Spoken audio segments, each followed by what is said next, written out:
तो भाई FIFA world cup खत्म हुए ना अब 2 दिन हो गए, लेकिन अभी तक वर्ल्ड कप फाइनल वो जहन से निकल के नहीं दे रहा है। मैंने पहले भी कहा था कि ये हमारे लिए, बार्सा फैंस के लिए विन विन सिचुएशन है कि स्पेन हो या अर्जेंटीना हो, कोई भी जीते हमें खुशी ही होनी है। तो Spain obviously on that given day were a better side, उन्होंने अच्छा खेला, वो मैच जीत गए। लेकिन जिस अप्रोच के साथ अर्जेंटीना ने खेला, भाई अगर कोई भी स्पेन अर्जेंटीना को सामने रखेगा ज्यादातर लोग यही कहेंगे स्पेन फेवरेट है, इसमें कोई शक नहीं है। लेकिन जिस अप्रोच के साथ अर्जेंटीना खेल रही थी वो बहुत ऑफ था यार। वो बॉडी लैंग्वेज अर्जेंटीना की थी नहीं, जो टीम वाइब्स पर खेलती है, जो टीम कम बैक कर लेती है, जान मार देती है, किसी ना किसी तरह से चांसेस क्रिएट करती है, वो टीम सडनली इतनी ऑफ कलर होगी, ये पॉसिबल नहीं है। और सबसे पहले तो भाई वो लोग बाहर आ जाएं जिन लोगों ने शुरू से कहा था कि जी ये वर्ल्ड कप रिग्ड है, अर्जेंटीना को जिताना है, अर्जेंटीना के फेवर में हो रहा है, मेसी को back to back world cup जिताने हैं, तो वो पहले बाहर आ जाएं। अब वो बताएं और इस चीज को प्रूव करने की कोशिश करें कि कैसे अब वर्ल्ड कप रिग्ड नहीं है या अब फाइनल रिग्ड नहीं है।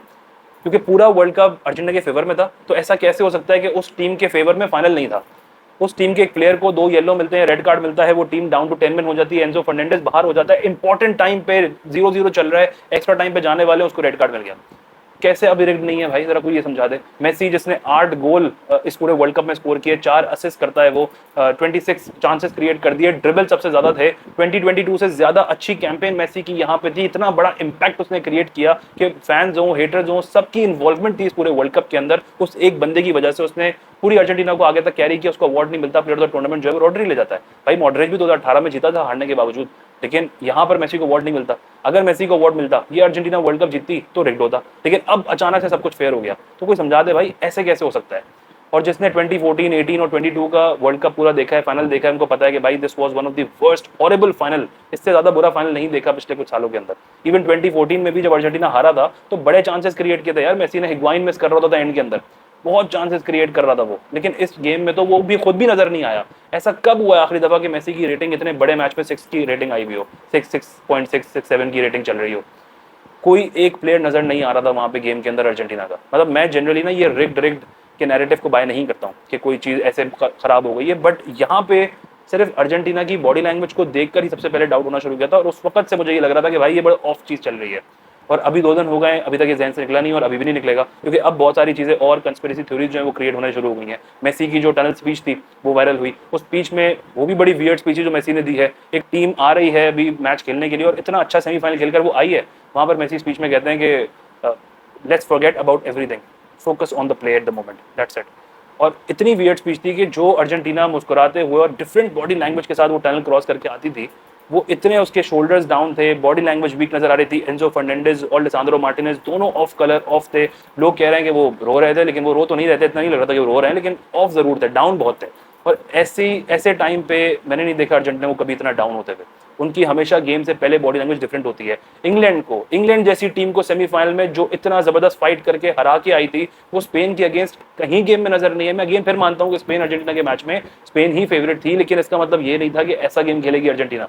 भाई अगर आप ये दोनों टीमों के मैच रख दो ना, इंग्लैंड वर्सेस अर्जेंटीना और स्पेन वर्सेस अर्जेंटीना, तो जाहिर है सब लोग यही कहेंगे कि इंग्लैंड को अर्जेंटीना जो है ना बड़े आराम से हरा देगी। और सब यही एक्सपेक्ट कर रहे थे कि सेमीफाइनल तक का सफर था, अब इंग्लैंड फाइनल खेलेगा। सबके जहन में ये था इंग्लैंड को हरा देंगे, कि बेलिंगम उसमें मौजूद है, केन उसमें मौजूद है, मिडफील्ड को ब्रेक नहीं कर सकती अर्जेंटीना। इंग्लैंड जैसी मिडफील्ड है, 6-6 फीट के डिफेंडर्स हैं, उनके ऊपर से बॉल निकालना, फिर वो हेडर मार्टिनेज के पास आना, गोल होना। It was a completely different ball game, जहां पे अर्जेंटीना डोमिनेट कर रही थी अगेंस्ट इंग्लैंड, कम बैक करती है, फाइट करती है, वो स्पेन के आगे आके फीकी पड़ जाती है। आपने कब ऐसा देखा है आखिरी दफा कि मेसी जो है वो गेम से पहले जब वार्म अप हो रहा होता है तो उसमें 5-6 फ्री किक्स ले और सारी ऑफ टारगेट हो रही हो, कोई एक भी टारगेट पे ना आ रही हो। उसके बाद जब मैच शुरू होता है तो अर्जेंटीना का कोई रिप्रेजेंटेशन वहां पे मौजूद नहीं होती है। स्पेन की पूरी टीम बैठी हुई, अर्जेंटीना का कोई एक्सप्लेयर नहीं है, कोई वहां पे मौजूद नहीं है, प्रेसिडेंट नहीं है, मेसी की फैमिली नहीं है, वो फैमिली जो क्लब मैचेस भी देखने आती है, नोइंग द फैक्ट कि अगर अर्जेंटीना ये वर्ल्ड कप जीतता तो ये मेसी के back to back world cup होते, बट ना तो मेसी की फैमिली थी, ना वहां पे किसी और की फैमिली उधर मौजूद थी।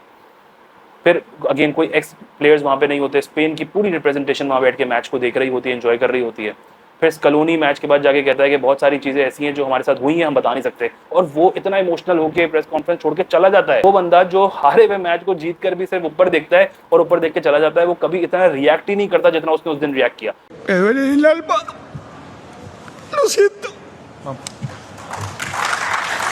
एंजो फर्नांडिस कहता है कि बहुत सारी चीजें ऐसी होती है जो रिजल्ट से ज्यादा बड़ी होती हैं। तो ऐसा हुआ क्या है इनके ड्रेसिंग रूम में, शायद ये कभी पता नहीं चलेगा, और पता चलेगा तो बहुत सालों के बाद पता चलेगा। क्योंकि अगेन मैं इस चीज़ पे बिलीव करने को तैयार ही नहीं हूँ भाई कि जितना भी ऑफ डे हो मेसी का यार, वो एक रन नहीं निकालेगा, वो ऐसे काट कूट के बॉक्स के करीब नहीं पहुंचेगा जिस तरह का उसका गेम है, या जैसे वो अब तक सेमीफाइनल तक खेलता हुआ आया था। पूरी टीम उनकी एक अलग जोश में नजर आ रही थी कि हमने ये मैच जीतना है। ऐसा कब हुआ आखिरी दफा कि फाइनल में दो सेंटर बैक्स एक साथ इंजर्ड हो गए हों, कहीं गेम में भी नहीं है। सिमियोनी जो है वो अपने मोजे सही कर रहा है, सॉक्स को सही कर रहा है, जिस वक्त फरहान टोरेस गोल कर रहा है, बजाय इसके कि उस वक्त वो टोरेस को मार्क करता, तो वहां पे वो अपने सॉक्स सही कर रहा है, टोरेस को जगह मिलती है, वो जाता है गोल कर देता है बड़े आराम से भाई। उसको मार्क ही नहीं कर रहा सिमियोनी भी, फिर वो बॉल भी हवा में इधर से उधर उड़ाए चले जा रहे हैं, ना पासेस सही हो रहे हैं, ना शूट सही हो रहा है, ना शूट तो दूर की बात है, मैच में वो गए ही नहीं ना आगे की तरफ, वो तो पीछे ही बैठ रहे। इतना ऑफ अर्जेंटीना को ना इससे पहले कभी देखा नहीं है भाई। अनरियल हेटरेड, अनरियल प्रोपेगेंडा जिस लेवल का इस टीम के अगेंस्ट निकला है, जितनी हेट इस टीम को मिली है, दैट वाज अनबिलीवेबल। मुझे लग रहा है भाई कि फीफा की क्रेडिबिलिटी बड़े खतरे में पड़ जाती है अगर ये अर्जेंटीना वर्ल्ड कप जीत जाती, क्योंकि जो इन्फ्लुएंसर्स को हायर किया गया था ना रिग्ड की कैंपेन चलाने के लिए, बड़ी गंद मचाते हैं ये लोग, बहुत गंदा करते हैं अगर अर्जेंटीना ये मैच जीत जाती। अर्जेंटीना की फेडरेशन के जो प्रेसिडेंट हैं उनके बड़े करीबी को जानने वाले हैं, जिन्होंने एक जर्नलिस्ट को बताया है, वो जर्नलिस्ट पाब्लो कराजो है, आई होप प्रोनाउंसिएशन मेरी सही हो, प्रोनाउंसिएशन गलत हो सकती है, बट पाब्लो कराजो ने कहा था कि भाई उनका एक यूट्यूब चैनल है, वो उस पर प्रूफ करेंगे, एविडेंस है उनके पास किस तरह अर्जेंटीना को पता था कि वो ये फाइनल हारने वाले हैं और फीफा को एक यूरोपियन चैंपियन चाहिए है। अब वो अपने चैनल पे जब भी बनाए, लेकिन पॉइंट ये है कि भाई उनका मानना ये है कि फेडरेशन के प्रेसिडेंट के करीबी दोस्त हैं जिनको ये बात पता थी कि अर्जेंटीना ये फाइनल हारने वाली है। अगेन मैं इस नैरेटिव को बाय नहीं करता, लेकिन जिस तरह का गेम अर्जेंटीना ने खेला है, ये जो परफॉर्मेंस उन्होंने दी है, बहुत बहुत ऑफ कलर्स थी, बहुत शेडी थी, ऐसी जनरली वो नहीं देते, भले वो कितनी ही वीक टीम हो, भले उनका कोई कंपटीशन ना हो। मैं अगेन वही बात रिपीट करूंगा कि इंग्लैंड जैसी टीम को अगर सेमीफाइनल में हरा के अर्जेंटीना फाइनल में आई है ना, तो भले वो फाइनल में 3-0 हार जाती, लेकिन इतना बुरा गेम खेल कर नहीं हारती। या बगैर कोई शॉट खेले 90 मिनट्स तक कोई शॉट नहीं है, फैमिली मेंबर वहाँ पे मौजूद नहीं है, टनल की स्पीच वो बड़ी वियर्ड थी, जब वो प्लेयर्स टनल से बाहर आ रहे थे वो हमेशा एक डिफरेंट बॉडी लैंग्वेज से आते थे, उनके शोल्डर्स डाउन थे, बहुत ऑफ था ये। जो अनबिलीवेबल हेट्रेड यहाँ पे स्प्रेड किया गया है, प्रोपेगेंडा स्प्रेड किया गया है against that one team, in fact against that one player Messi के अगेंस्ट, वो अनरियल है भाई।